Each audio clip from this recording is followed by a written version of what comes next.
I believe that love, ultimately, is just a form of accounting. You invest a part of yourself, you accumulate memories, and you inevitably end up expecting a return on investment. But what happens when you discover that the balance sheet is falsified? That not only has the other person siphoned off your emotional accounts, but they've also left behind a debt of humiliation so heavy it threatens to break you. You become an auditor, patient, meticulous, preparing your tax enforcement in the silence of a pitch black night. And the best thing, is that the humiliators are always the first to be surprised by the check they have to pay. They forget that a silk facade can conceal well-sharpened steel. I stood there, on the cold marble floor of the atelier, a boutique so exclusive it smelled of new leather, rare sandalwood, and effortless money. The light, a soft, surgical white, made the displayed diamonds shimmer, creating an aura of inaccessibility. It was the ideal setting for the execution of my plan, a perfect theatrical backdrop in Chelsea, where every transaction is a social act and every silence a statement. I was examining a beige cashmere scarf whose softness was almost indecent against my fingers. A slow, measured gesture. Inside my fitted gray wool coat, the lapel microphone, discreet as a mole, recorded everything. It was fixed to the lining just below my collarbone, where the voice is purest, capturing the slightest whisper, the merest sigh. The technical team I knew was stationed in an unmarked van 200 yards away, receiving the live feed. They must have been savoring the anticipation, just as I was. Grandma Grace, isn't that a bit expensive for a simple neck warmer?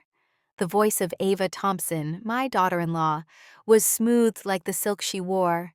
It was a high society voice, always a little too loud in chic restaurants. But here, it was polite, almost honeyed, with just enough condescension to underscore the gap between our two situations. Ava, 35, perfect, sculpted, platinum blonde, embodied the cold elegance of the new West London bourgeoisie. She didn't have a soul, only a collection of expensive accessories. I turned to her, a faint smile sketched on my face, a whisper of regret that didn't reach my eyes. Dear Ava, I thought money wasn't a taboo subject here. Or is it only my money that's in question? She ignored the barb. She was excellent at ignoring anything that didn't serve her narrative. She adjusted the bracelet of her rose gold watch, a gift my son, Lucas Wilson, had bought with the inheritance from his father, Henry Taylor. That was another reason we were here. The inheritance. Henry's money, the family money, had become the fuel for their artificial lives. And mine, a permanent topic of conversation and sly judgment. Of course not, my dear. It's just that I worry. She stepped closer. I caught her scent, something costly, aggressive, and floral. I worry that you've been struggling to remember the small details lately. I felt the slow, familiar rise of anger, but it was immediately locked away, quarantined. That is the secret of revenge, converting rage into silent fuel. Details? Yes, like the cashier at the supermarket last week. You know, the little bottle of wine you forgot to scan? She lowered her voice, making it more intimate and thus more destructive. I had to handle it discreetly. I don't want people to think my mother-in-law, well, that you're having problems. It was Ava's classic technique, planting doubt, portraying her victims as crazy or incompetent, always under the veneer of filial concern. She had done it 6 months ago, at Lucas's birthday reception. She had subtly insinuated that I had lost a family watch, forcing everyone to search through my belongings, making me look like a senile old woman who no longer knew where she put her hands.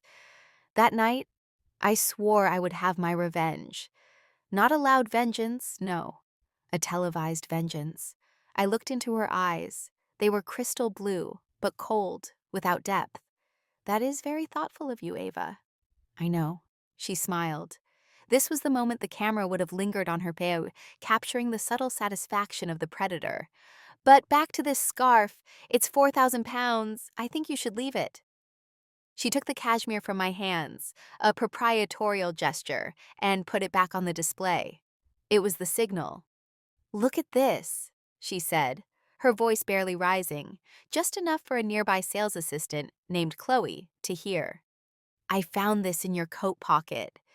With an abrupt movement, she plunged her hand into the right pocket of my coat. She found nothing, of course. It was the fake move. The plan, which I had devised with the production company, required her to execute the theft accusation live, using the fabricated incident from the previous week as justification. Oh, she feigned embarrassment, but her gaze pierced me. "I'm truly sorry, Grace. I must have been mistaken. But it's strange. The bottle of perfume I was looking for from Selfridge's disappeared from my bag yesterday." Chloe, the young saleswoman, approached. "Is there a problem, madam?" Ava placed her hand on my arm, a firm grip, but one she made appear to be a gesture of support. "No, no, my dear, nothing serious. Just Grandma Grace's memory playing tricks on her. I think we should leave, darling, now." I felt the pull toward the exit. She was dragging me, literally, out of the store, my arm firmly pinched between her fingers. The pain was minimal, but the humiliation, deliberate, was a slow poison circulating through my veins. This was exactly what I wanted the world to see. Not a theft, but psychological aggression, filmed under the guise of benevolence. I wanted them to see the truth behind the facade. Flashback. The birthday and the watch. 6 months ago. Lucas had organized his birthday party at the Shard. The view of London was spectacular, but all I saw was Ava, radiant, holding a glass of champagne, her laughter a little too shrill. "Henry wouldn't have wanted it this way," I murmured, more to myself than to her. Henry, my husband, Lucas's father. A good man, a philanthropist, who died too soon. He had left me not only a comfortable fortune, but also a pocket watch, an antique dating back to his grandfather, an object of little monetary value, but inestimable sentimental worth. That's when Ava struck. She waited for the moment I was deep in conversation with an old colleague of Henry's. She arrived, looking contrite, her face perfectly composed. "Excuse me, Grace, I don't mean to make you uncomfortable, but do you remember Henry's watch, the lovely gold one?" My heart tightened. "Yes, of course, it's in the inner pocket of my jacket." "Oh, no, my dear. Lucas and I just looked for it. It's not there." Silence had descended upon the table. It was a room full of important people, Henry's friends. They all looked at me with pity, the look that says, "The poor thing, she's losing her mind." Ava insisted gently, but with relentless force. "Perhaps you left it in the taxi. We should call the police, but perhaps we should check all your bags first, just in case you put it in the wrong one, by accident." I was searched, in my own home, which Lucas and Ava now occupied, in the presence of dozens of guests, like a thief. The watch was found, not in my belongings, but in the drawer of the sideboard where Ava had discreetly placed it later. The shame of that moment was not something you could wash away with soap and water. It remained, stuck to my skin, to my reputation, an invisible scar.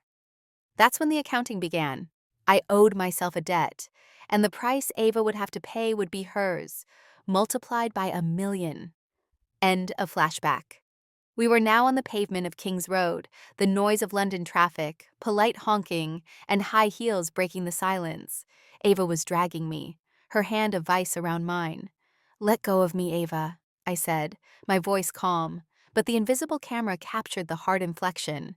She released my hand, treating me like an object she had suddenly dropped. "Come on, Grandma Grace, you need to go home. You don't look well." She had the tone of a master addressing their dog, both firm and condescending. I stopped, the afternoon sun casting a long black shadow behind us. The air was cool, dry, smelling of London smog, but also of luxury, a strange mix of hot oil and leather. I looked at her, my face now the star of the show, the focal point for thousands of invisible eyes. My smile, slow and terrifying, stretched. It wasn't a smile of joy, but of conclusion. "It's over, Ava." "What's over? Your little outings?" She laughed, a sharp, disdainful sound. I raised my hands and began unbuttoning my coat. It was a theatrical gesture, slow, dramatic. "Do you remember the watch incident?" I asked, my voice no longer a whisper, but a clear, firm tone. The shame I felt in front of all our friends? The way you painted senility onto my face? You are paranoid, Grace. I was protecting you. No, my darling, you were humiliating me. And that is the kind of thing that comes with a hefty price tag. I let the gray coat drop to the pavement, a heavy, symbolic gesture. It revealed my immaculately ironed white silk blouse, and right there, beneath the collarbone, shining slightly in the harsh afternoon light, was the tiny silver grill of the microphone. Ava's face underwent a seismic shift. The color drained from it, replaced by a shade of chalk white. Her blue eyes widened, not in fear, but in a much worse horror, the loss of control. What? What is that? She stammered, her polite voice cracking, revealing raw panic. This? I touched the microphone with my fingertip, making it lightly chime. This is the voice of truth, Ava. This is the proof. She took a step back, looking around her with desperate panic. You put that? Who is listening to you? Everyone, my dear. Absolutely everyone. Flashback, the contract and the silence, 4 months ago. I had contacted Phoenix Media, a reality TV production company known for its high-end social expose shows. They were looking for a concept that blended family drama with London elegance, what they called a high-class, emotional crime scene. I met with Ms. Eleanor Vance, the executive producer, in her sterile Soho office. The contract was clear. I provided them with a target, Ava, the narrative of humiliation, and I committed to living the ordeal of the filming with a hidden microphone, capturing her attempts to demean me. The concept, Grace, Eleanor, a woman whose eyes were as sharp as razors, had told me, is not revenge. It's cathartic justice. We're not calling it the target. We're calling it the unmasking. We will film her, Ava, in her element, doing what she does best. And the audience will vote live to identify her as the biggest live humiliator of the season. The name was perfect. It framed Ava's cruelty, turning it from a private vice into a public entertaining sin. My role was simple: remain as calm as possible, be the mirror that reflects her ugliness. And the legal risk? I had asked. Eleanor smiled. We have excellent lawyers. We won't film her private life, but in public places, where there is no reasonable expectation of privacy. And most importantly, Grace, she leaned forward, the contract you signed stipulates that you are the sole copyright holder of your story. She can't say a thing because she can never prove she didn't know she was being filmed for your story. I replayed the birthday scene in my mind, the shame, the looks of the guests. I signed. The money was secondary, even if the premium was astronomical. It was the end of the debt that mattered. End of flashback. The polarized windows of the unmarked van rolled down. One of the doors opened, and Eleanor Vance, wearing a headset and smiling like a shark that has just found a seal, gave me a thumbs up. Behind her, the main camera, a bulky Ari, pointed directly at me. A friendly-faced man, the host, stepped forward, a microphone in hand. This one, clearly visible. Ladies and gentlemen, welcome to The Unmasking, he said, his velvet voice resonating. Ava took another step back, staggering, her elegance crumbling like a house of cards. You did this? For money? The accusation came out. Weak. I laughed at it, a brief, humorless sound. For money? No, my dear. The money is the bonus. I did it for dignity. You stole my peace, my reputation. You made me out to be a senile old woman, a lunatic, a thief in my own circle. The host, whose name was Julian, turned to me, the microphone extended. Grace Miller, if you could explain the nature of this interaction to us. What just happened here? I didn't look at Julian. My eyes didn't leave Ava, who had become a white marble statue, petrified by her own exposure. I had just been dragged, I began, my voice calm, but the camera captured the single, icy tear that remained stuck in the corner of my eye. Dragged out of a store in front of strangers, accused of shoplifting, humiliated. by my own daughter-in-law under the pretense of concern for my mental health. Ava tried to speak. "It's a lie. I just wanted to," Julian interjected, his face displaying perfect camera-ready compassion. "And what do you have to say to those watching you live, Mrs. Thompson, who are currently voting to elect you as the biggest live humiliator of the season?" The word voting hit her harder than any police accusation. It was public acknowledgement, opprobrium. She understood that she had not only lost control of the situation, but that she had become the subject of a spectacle from which she could never escape. "Lucas," she whispered, her only hope. I smiled, my true smile of conclusion. "Lucas knows. He's live at home, watching.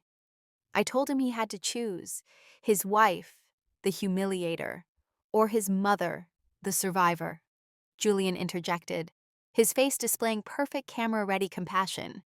"And what is his decision, Grace?" "He sent a message a minute ago." I pulled out my phone, showing a screen where white letters clearly stood out. "It's simple. I have neither a mother nor a wife anymore. I didn't know which one was the monster." The lie was brutal, but perfectly executed. Lucas had only told me he didn't want to talk to me after learning about the show. But in the context of the televised drama, the sentence was much stronger. Ava took a step towards me, her hands trembling. I took a step back, breaking the intimacy.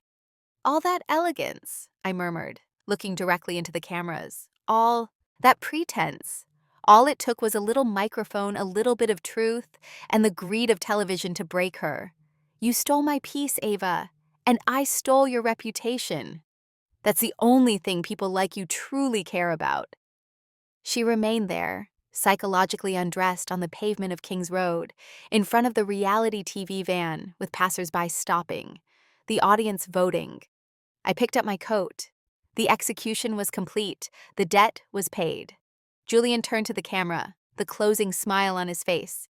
"And there you have it, ladies and gentlemen. The unmasking concludes for today with an act of poetic justice." I walked away, leaving Ava alone, the target. They say the stories that send a shiver down your spine are the ones that linger. If this confession held you until the very end, stay. There's always another secret waiting to be told. Subscribe, and let's uncover them, one chilling truth at a time. I assure you, reality is always crueler than fiction, if you know how to choose the right director.